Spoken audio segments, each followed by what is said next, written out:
also confirm that votes have already been cast in Wellington, in New Zealand, in Canberra, Australia, Singapore, and Bangkok. Abenelanga eliphithizelako amaSewula Afrika angaphetsheya kwamalwandle njengoba athomile ukuvota namhlanje nakusasa kusenjalo.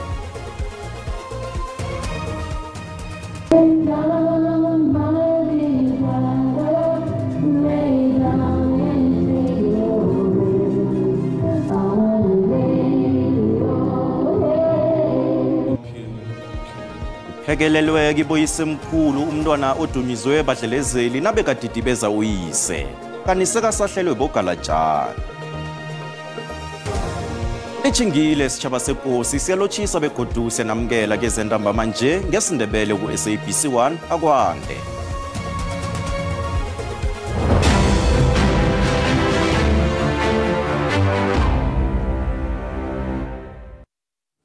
Ikomishini yezamakhetho i-IEC ithe iyathokoza ngokuthi akhamba kuhle amakhetho akhethekileko lapho kuvota khona amaSewula Afrika ahlala ngaphetsheya kwamalwandle. Sizindlu zobuzenda ezibunane ezivotileko namhlanje iSewula Afrika ingenye yamazwe ambalwa eAfrika avumela izakhamuzi zawo ezingaphetsheya kwamalwandle bona zivotele lapho zikhona.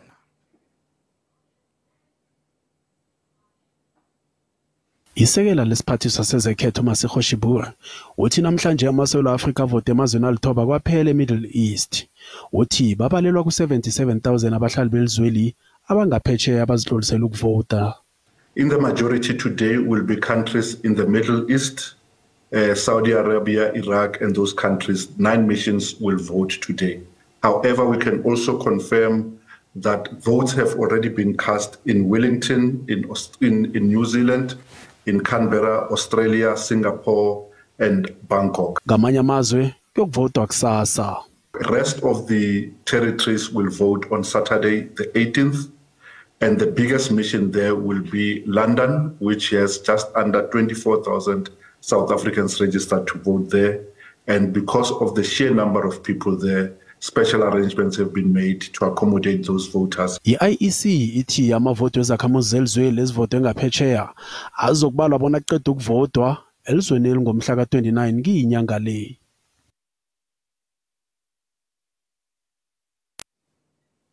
Umengameli we-ANC uCyril Ramaphosa uthi ubulala buqede ubuthongo bakhe. Indaba yamakhetho wangomhla ka-29 inyanga le ayimguguni nakancane.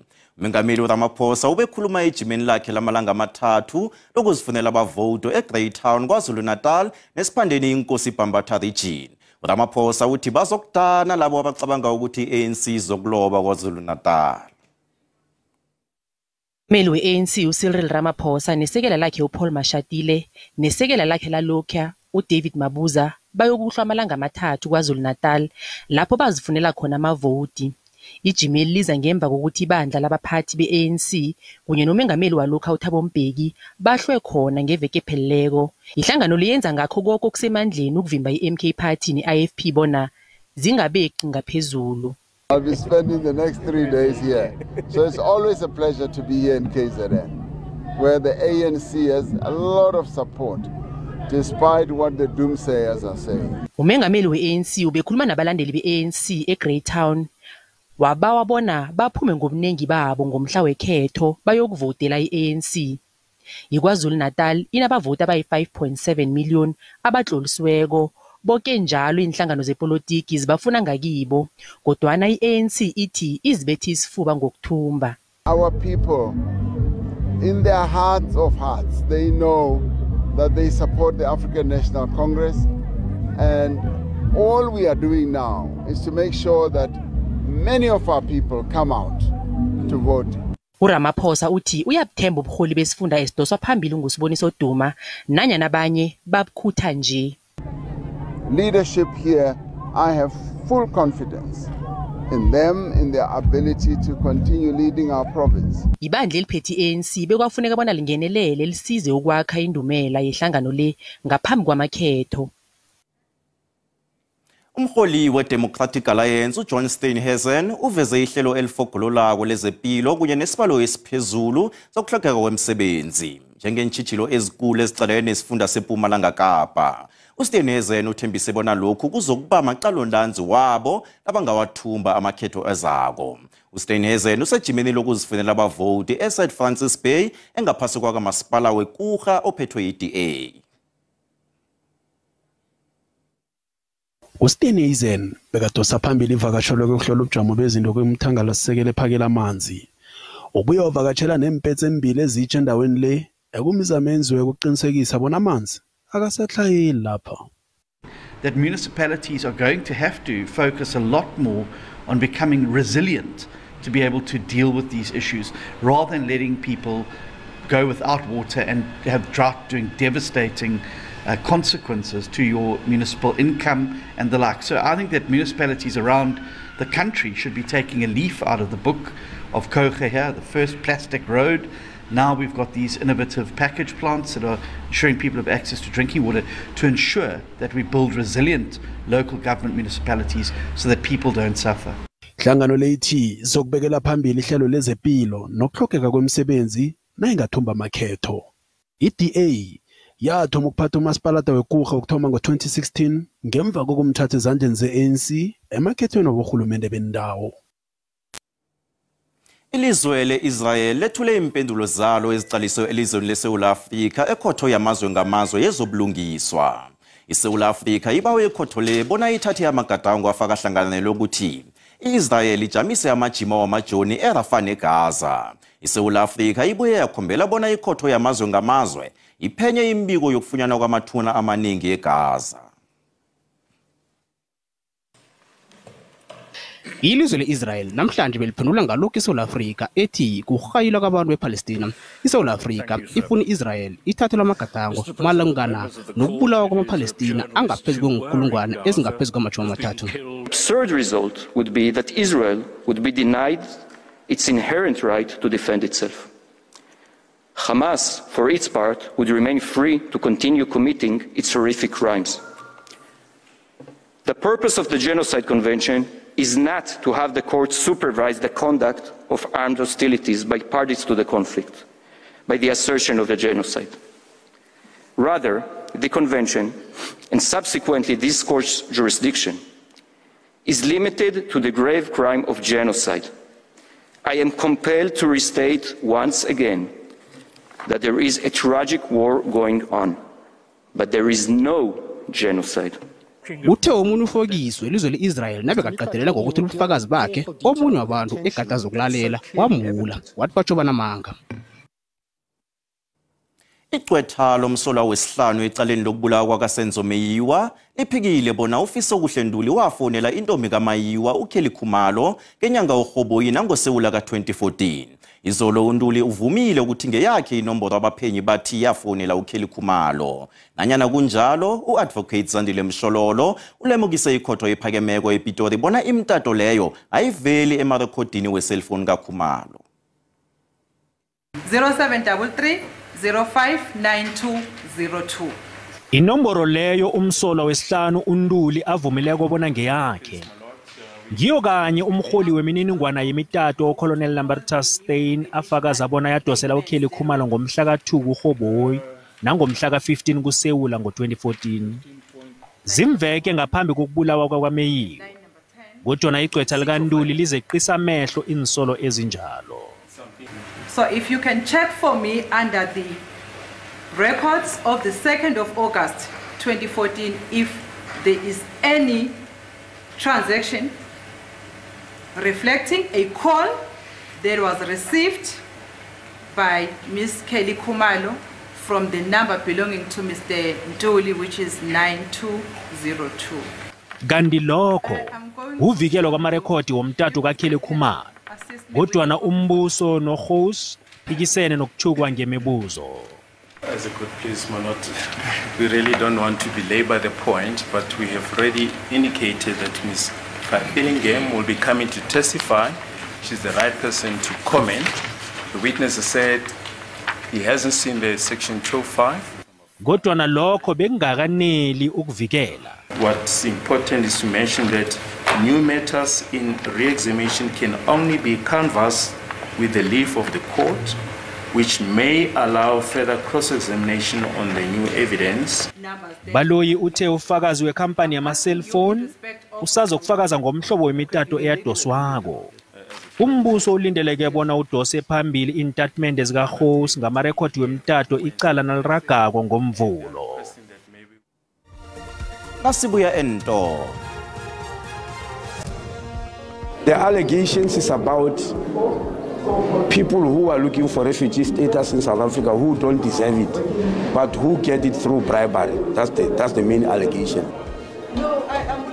Uyaphenywa emazikweni asiza amaphandle. Sizobatsho amaphepha aphuma ngomgwinyana.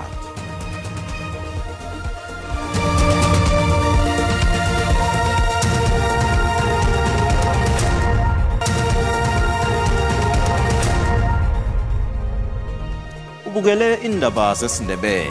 Indaba ezi ziyatholakala ku YouTube, SABC Plus, ekhasini lethu la ku Facebook. Numberskhala.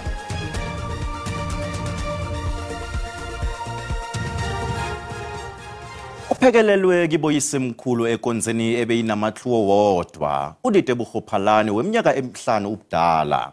Odunyuzwe ngeveke epheleleko eSoshanguve mhla uyise athathelwa ikoloyi.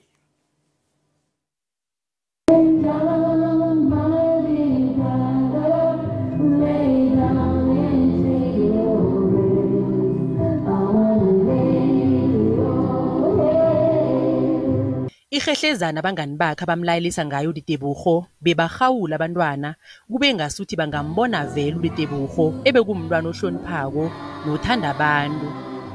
I love to be next year. Only to hear the sad news about his heart. Today we are standing here without you, only with broken hearts. uJunior Phalane udunyuzwe wabulawa mhlazana didibeza uyise kanti mhla nokho uyise usahlele badlelezela abamthathela ikoloyi kwabe eSoshanguve kanti ubhubhele esibhedlela. This young boy was robbed of his whole life ahead of him because of crime. What makes me sad is that this picture here will never grow old. Bebakhona nebezepolitiki. Umphakathi uthi amapolisa akaqinise isandla phezu kobulelesi. Imphathimandla zizibophelela ukuburuthula nemirajana yabo ubulelesi babawe nomphakathi ukuthi usebenzisane namapolisa. True enemy general is poverty. If we do not solve poverty as a country, we will never solve crime. It's a war that is declared by criminals and we have to fight it as such with all energy, with all vigor, but with all unity as community and as South Africans. Ibanga mathuole ifika nje emndenini lo bewusanda ukubuswa ngomntwana wesithathu. uJunior usukela ababelethi bakhe, abantwana bakwabo, ubangikhulu wakhe nenhlobo zakhe bezimthanda. Bafunyenwe bonke abantu abagirekelwa mmakhiwo eGeorge. Ingchemaza abahlanguli zicedile ngomsebenzi kani isibalo sabantu ekade basemakhiweni lo siqinisekisiwe bona beba-62 ingasi yama-89 njenganyana kade kuchiwo ekuthomeni. Abantu ababhubhileko ba-33 kwathi abasindileko babe-29 abali-10 kulesi sibalo basesibhedlela. Bekwehla amaphaphu njengombana ngingasana ndumbe ezidibizo seyiququ yomakhiwo ogerekileko. Ingqhama zabahlanguli suse yonke ifuqufuqu ebeyila kanti bathi ungaphela umsebenzi wokuhlangula. No, the search and rescue is completed. I was very pleased this morning to report to the Premier and also thank you to the Premier for his leadership during this event or disaster.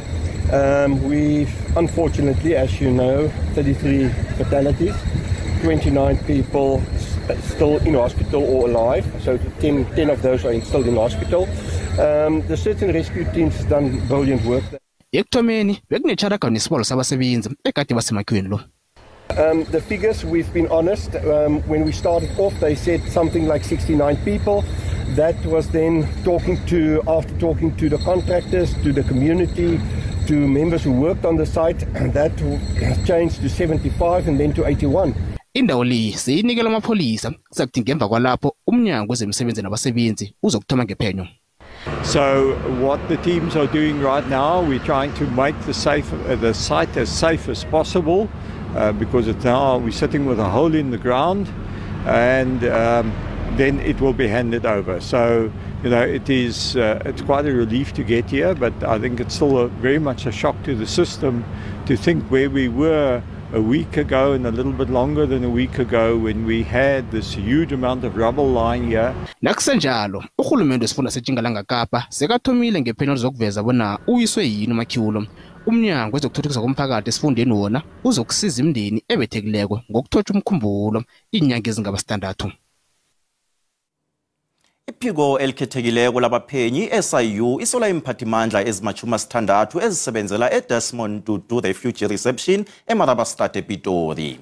Ngokuthinteka ezenzweni zokukhwabanisa nobukirikitshane kuhlotshaniswa nokunikela ngencwadi ngokungemthetho. Kube namajima wokusetsha ngokukhuthela enkampeni zabaphalali ezi5. eMusina, eKapa, eThekwini, eGqeberha kunye neMarabastad. Isikhulu sephiko elikhethekileko labaphenyi SIU uAndy Muthibi nongqongqotjhe womnyango wendaba zangekhaya uDr Aaron Motsoaledi bakhula bona kunesichema sehlanganyela esisebenzela emazweni la. Iphiko elisana nobukirikitshane lomnyango wendaba zangekhaya lithoma iphenyo lokuphenya inkampa zabaphalala ngemva kokulunya indlebe ngokukhohlakala benzeka ema-ofisini lam enye yendawo zabaphalala ezibaliweko kubalwa eMarabastad ePitori. The allegations is about people who are looking for refugee status in South Africa who don't deserve it, but who get it through bribery. That's the main allegation. Who are given status that they do not deserve in terms of the law. Imphathimandla ezima-60 ezisebenza eDesmond Tutu Refugee Reception ezisolwa ngokuthindeka ezenzweni zokukhwabanisa amaphepha womnyango wezangekhaya zifikelwe zingakatshetshi ema-ofisini azo liphiko elikhethekileko labaphenyi. Imphathimandla ezisolwa kwezi zithathelwe iinsetshenziswa zazo ezifaka hlangana ama-cellphone nama-laptop njengobufakazi.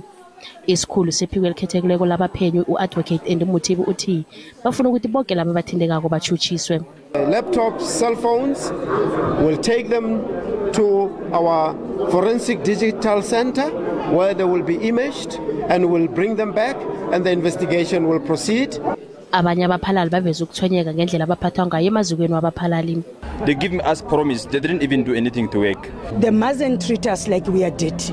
Umengameli Cyril Ramaphosa watlikitla ngokusemthethweni ekuthomeni komnyaka lo umthetho uvumela iSIU ukuphenya ungasebenzi kuhle emnyangweni wezangekhaya. Lokhu kumalungana nokukhutshwa kwamaphemiti, amavisa nokhunye. Ekhasini lethu leFacebook sibuze ngayo indaba yeziko labaphalali leMarabastad bona libalwa hlangana nalayo ekuthiwa batsho aphenyelwa ukukhupha incwadi zabaphalali ngobukirikitshane.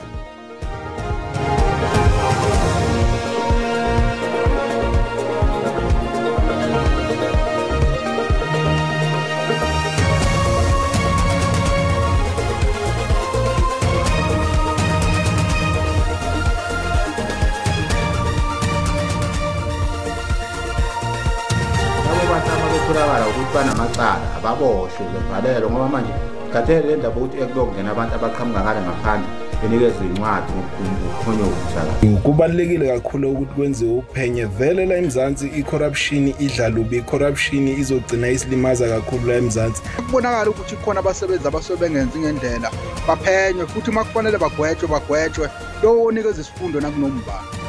Abaphenywe labo bantu ngombana yibo kanye abavumela abantu ukuthi beze ngapha eSouth Africa ngongemthetho.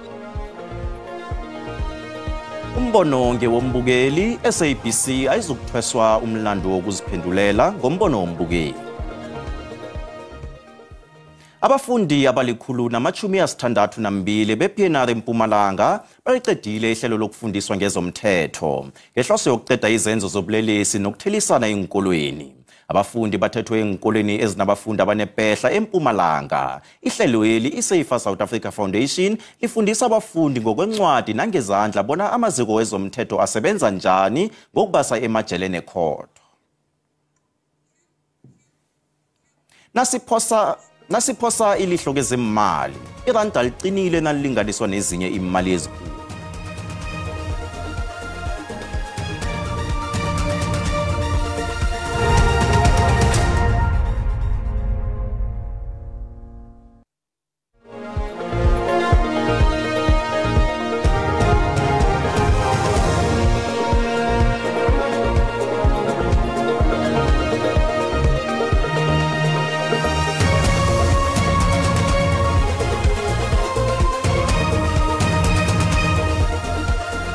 Akhe sijaje usibuku kwekwezi FM. Sikhosi nani ingasuthi niziphethe lezi zamaphepha wamaphandle ekuthiwa batsho ngewomgunyathi. Siyathokoza Mahlangu mbala injalo ukuthi iphiko eliphenya amacala akhethekileko enarheni le bagasele ema-ofisini amahlanu womnyango wendaba zangikhaya enarheni le. Ngale kwalokho iphiko lama-Hawks lapha esifundeni sempumalanga kuvela ukuthi batsho bafunana nendoda iminyaka ema-31 obudala. Batsho indoda le begade izenza igcwetha ikhamba ijamela abantu emakhotho ekubeni ngakelinye ihlangothi indoda le batsho amaphepha ayinawo. Inyanga kaMrhayili inyanga yokugidinga ku-Afrika. Njengengcenye-ke yokugidinga usomkhandlu wezefundo esifundeni sempumalanga umhlonitshwa ubonakele Majuba sasa kulindeleke ukuthi avakatshele esigodlweni avakatshele umabhoko wesithathu ngemthambothini. Ngizo-ke indaba esiziphetheko entambama namhlanje. Siyathokoza usibusiso Sikhosana wendaba kukwekwezi FM akhe siyokutsheja intolo.